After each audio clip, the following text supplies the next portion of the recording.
Quand on est dans la situation dans laquelle se trouve notre département, nous sommes le premier département de France en chômage, en RSA, c'est ici aussi que l'on casse le plus d'entreprises.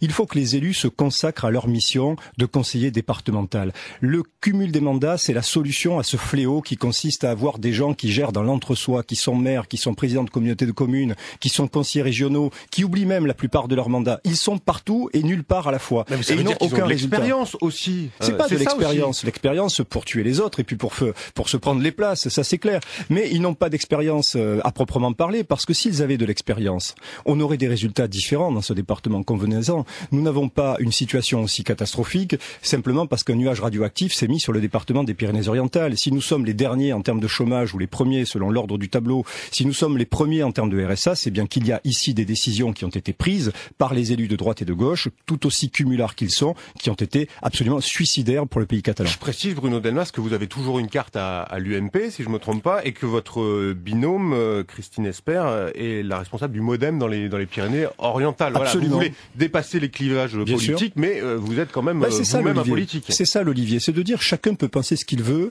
en ce qui concerne la politique nationale et européenne, et c'est normal d'avoir des convictions différentes lorsqu'il s'agit des questions liées au pays ou à l'Europe, voire même aux questions mondiales. Mais en ce qui concerne le pays catalan, on doit être capable quand même les uns et les autres de dépasser ces différences politiques, de se mettre autour d'une table, d'affirmer des compétences et à partir de là d'y aller tous ensemble dans une vraie mêlée. Il faut y aller groupés. C'est ce que nous préconisons au sein de l'Olivier, et c'est ce qui fait que tout un tas de personnes nous ont rejoints en pensant qu'effectivement c'est comme ça qu'on arrivera à surmonter les problèmes du pays catalan. Bon, Bruno Delmas, parlons de ce que vous proposez. Vous dites d'abord le pays catalan est en état de mort clinique. Franchement, vous en faites pas un petit peu trop là sur le constat? Vous savez, premier département encore une fois en termes de chômage et de RSA, des entreprises qui sont par terre, des collectivités territoriales. On a entendu la dernière fois l'agglomération de Perpignan, 528 millions d'euros de dette. Monsieur Pujol, qui était depuis 30 ans, nous explique qu'en septembre, ils devront faire un emprunt pour payer les salaires en fin de mois. Si ça, c'est pas une situation catastrophique, moi, je sais pas ce qu'il vous faut. Nous sommes dans une situation ultra catastrophique. Alors, il ne faut pas faire de catastrophisme. Le catastrophisme, ça consiste qu'à la fin, ça finit mal. Moi, je raconte une histoire, je raconte un programme où ça finit bien. Le catastrophisme, c'est de dire finalement, tout est foutu, comme on le dit d'ailleurs chez nos élus du département. Vous voyez, l'agriculture, elle est morte. L'agriculture méditerranéenne, elle est morte. Alors, laissons-la crever la bouche ouverte. Je suis contre l'agriculture méditerranéenne. Aujourd'hui, elle a tout son avenir. Qu'est-ce qu'on fait pour sauver l'agriculture méditerranéenne? Alors, immédiatement, par exemple, j'ai proposé à ce que, d'ores et déjà, les cantines scolaires du département, et j'espère des écoles primaires pour les maires qui voudront le faire, soient 100% approvisionnées par des produits locaux. Ce n'est pas le cas aujourd'hui. On mange 100% catalan dans les cantines. C'est possible, ça? Il faut, bien sûr que c'est possible. Absolument. Il faut pouvoir transformer les matières premières.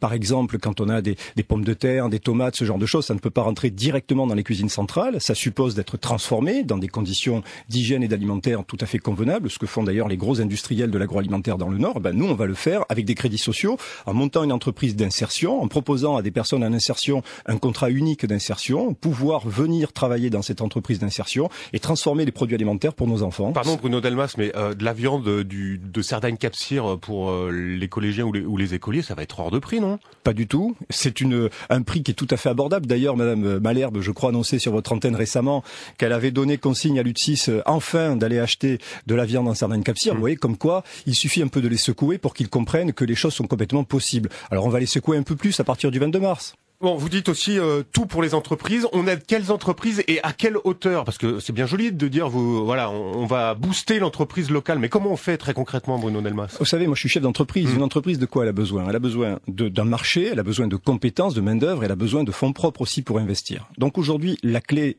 pour les entreprises, c'est l'investissement. Financer sa croissance, financer l'export, ça passe par de l'investissement.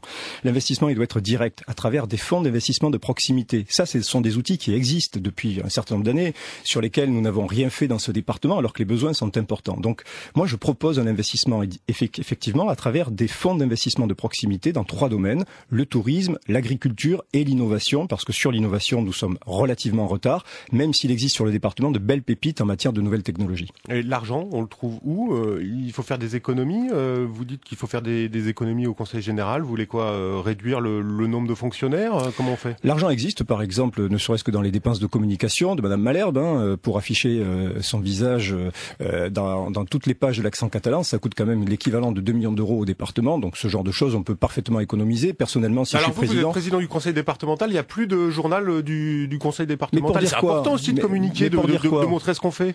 Justement, ils font rien. Donc c'est pour dire, on fait un journal pour dire qu'on fait rien. Moi, je préfère qu'on mette des actions dans les assiettes de nos enfants avec des cantines scolaires approvisionnées en 100% produits locaux. Je préfère qu'on mette l'argent dans les entreprises, là où ça produit de l'emploi, là où ça produit de l'efficacité, et surtout là où les citoyens voient comment leur argent peut être bien utilisé. Il faut arrêter ce genre de dépenses. Donc ça, effectivement, ça fera partie des économies que je vais trouver. Et le deuxième point, il y a encore des ressources financières au sein du conseil départemental. Il y a une capacité qui est une capacité de financement sur l'investissement. Aujourd'hui, ça représente 100 millions d'euros. Et là-dessus, nous allons faire beaucoup d'efforts. Il est 7h51. On continue cette matinale spéciale départementale aujourd'hui avec vous, Baptiste Guillet. Ce matin, nous recevons le président de l'Olivier. Bruno Delmas, une question encore économique. Vous dites qu'il n'y a pas de culture économique au conseil départemental, au conseil général en l'occurrence. Pourquoi vous dites ça? Il y a des gens qui sont compétents quand même, non, dans la culture économique, d'abord, elle s'aborde au niveau des élus. Et aujourd'hui, 80% des élus du conseil général, et pareil au niveau de l'agglo, sont des gens qui sont des cumulards et qui échappent au travail depuis 15 ans. Vous savez, l'économie, elle s'invente pas, elle se lit pas dans Capital, le magazine, tous les mois. L'économie, elle se vit. Et ça commence ne serait-ce que par tenir une caisse ou dans un commerce ou de tenir un compte d'exploitation dans une entreprise. C'est comme ça qu'on comprend comment est faite l'économie. Il n'y a pas que les chefs d'entreprise qui sont capables de gérer quelque chose quand même. Certainement pas, mais enfin en même temps dans ce pays, on voit bien qu'on a donné à un certain nombre de technocrates les clés du pays, on voit bien dans quel état on se situe. Donc de temps en temps, le but ce n'est pas de faire de l'exclusivité, mais c'est de faire un peu de mixité. La mixité, elle doit être ouverte aux gens qui connaissent un petit peu l'économie à leur petit niveau. Aujourd'hui dans ce département, 80% des gens n'ont jamais fait d'économie de leur vie, n'ont jamais pour l'essentiel travaillé dans le privé de leur vie. Donc 80% des élus au conseil général et à l'agglomération sont des cumulards et cela fait 15 ans qu'ils ont complètement échappé et échappent toujours au travail. Ce n'est pas comme ça qu'on garde les deux pieds vissés dans la terre et les deux pieds vissés sur le réel. Alors vous avez de gros projets au niveau touristique, vous voulez développer par exemple le no-tourisme. Vous pensez vraiment que les vignes, le vin, ça peut attirer beaucoup de monde? À une condition, c'est qu'on remette nos vignes en état, nos paysages en état, ce qui est loin d'être le cas aujourd'hui. Nous avons un département du fait des abandons politiques qui est rongé par la friche ou par les grandes surfaces, 150 000 mètres carrés de grandes surfaces.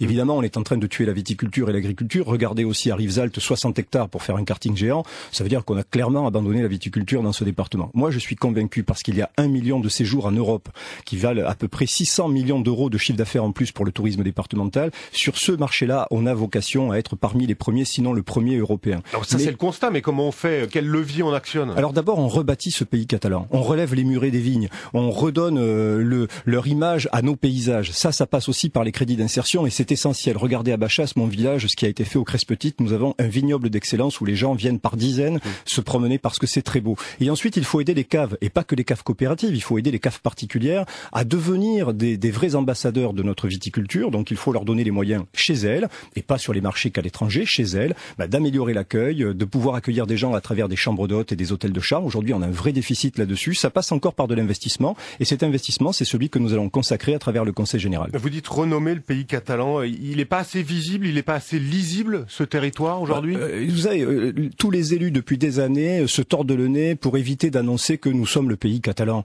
Pyrénées-Roussillon, Pyrénées-Roupillon, Pyrénées-Catalanes, Pyrénées je sais pas trop quoi, Perpignan, la Méditerranée. Enfin bon, il faut arrêter. Ici, de l'autre côté des Pyrénées, les gens ont appelé leur pays le Pays Basque, c'est connu internationalement. Quand on va en Alsace, c'est l'Alsace, c'est pas le pays des cigognes. Donc chez nous, on est dans le pays catalan. C'est un pays qui n'exclut personne, encore moins ceux qui sont venus choisir d'y vivre ici. Le pays catalan, c'est une identité, ce sont nos racines. C'est là qu'on se retrouve tous. Donc maintenant, oui, il faut appeler les choses par leur nom. Donc un chat comme un chat. Nous sommes le pays catalan et il faut se battre sur cette appellation, y compris à l'échelle régionale. Une réflexion, Bruno Delmas. Comment concrètement vous aidez les professionnels du tourisme? Vous n'allez pas faire un chèque quand même à tous les hôteliers pour qu'ils rénovent leur hôtel? Regardez les taux de fréquentation de nos hôtels. La courbe depuis 2006 s'est complètement cassé la figure. Pourquoi? Parce que nos hôtels sont dans la partie des classements où les clients ne veulent plus aller dormir, pour l'essentiel de nos hôtels. Et les propriétaires d'hôtels, finalement, ils n'ont été aidés par personne pour passer aux normes handicap, à l'accessibilité, pour améliorer, pour moderniser. Donc effectivement, il y a un défaut d'investissement dans ce département. Vous savez, c'est comme le train jaune. Pendant des années, les élus ne font rien, et puis 20 ans après, on se réveille en disant ça va plus. Donc qu'est-ce qu'on fait? Soit il faut investir pour tout remettre en état, et puis ça coûte une fortune, donc on abandonne. Soit on dit écoutez, il faut aller chercher de l'argent ailleurs. Moi, je dis il faut régulièrement investir sur l'économie, et c'est comme ça qu'on se tient en mauvais français time to market, up to date, comme on dit dans l'économie, c'est-à-dire qu'on est français, là, voilà, c'est du très mauvais français. C'est pour ça, là, on est vraiment en face du marché. Bon, autre grand thème dans notre programme, on l'a bien compris, la défense du patrimoine par l'architecture et l'urbanisme. Il est devenu moche, en fait, notre département, là? On l'a saccagé, c'est vrai. Et on l'a complètement saccagé. Regardez les entrées de village, regardez les zones artisanales, ça ne ressemble à rien. Il n'y a pas de volonté de la part des élus d'imposer quelques normes sur l'habitat catalan, sur l'urbanisme, parce que l'identité, ça commence par là. Quand vous allez en Dordogne, vous comprenez, après avoir passé la frontière entre le Lot et la Dordogne, vous comprenez que vous êtes en Dordogne, dans un territoire où les gens font attention à leur urbanisme, à leur architecture. Le Pays Basque, c'est pareil. L'Alsace, c'est pareil. Chez nous, est-ce qu'il vous semblerait normal en Alsace, par exemple, de voir des tuiles provençales sur les maisons, de voir des colonnes romaines sur les balcons? Non, c'est une question de volonté, c'est une question simplement de bon sens, de dire, écoutez, notre identité, ça commence par notre architecture et notre urbanisme. Alors comment on fait? On se réunit, on décide, on fait quoi? Un cahier des charges? Bien sûr, on fait un référentiel avec les architectes, avec l'ensemble des élus du département, et on explique à la population que le schéma à moyen et long terme, c'est de redonner un vrai visage à ce pays catalan, et que ça passe aussi par l'urbanisme, et donc par un certain nombre de normes, de préconisations sur l'ancien habitat à rénover ou sur l'habitat moderne à construire, à respecter pour que ce département ressemble à quelque chose. Mais tout pareil sur tout le département? Pas du tout, puisque vous savez comme moi qu'il y a plein de micro-territoires. Le Haut-Val-Espire ne ressemble pas à l'habitat du Haut-Conflans, encore moins à celui de Cerdagne-Cap-Sire, donc l'ensemble de ces micro-territoires doit garder son identité. Et voyez par exemple en Cerdagne, regardez ce que les Catalans ont réussi à Livia, c'est absolument magnifique, mais parce qu'on se met un petit peu de contraintes. Et c'est comme ça que la valeur du foncier à Livia est beaucoup plus élevée que sur le reste de la Cerdagne. Bruno Delmas, 8 binômes sur 17 cantons. Vous avez un objectif précis. C'est quoi votre objectif là pour ces départementales? 8, bien sûr. 8. Ça sera d'en gagner 8. Oui. Alors, si on est réaliste.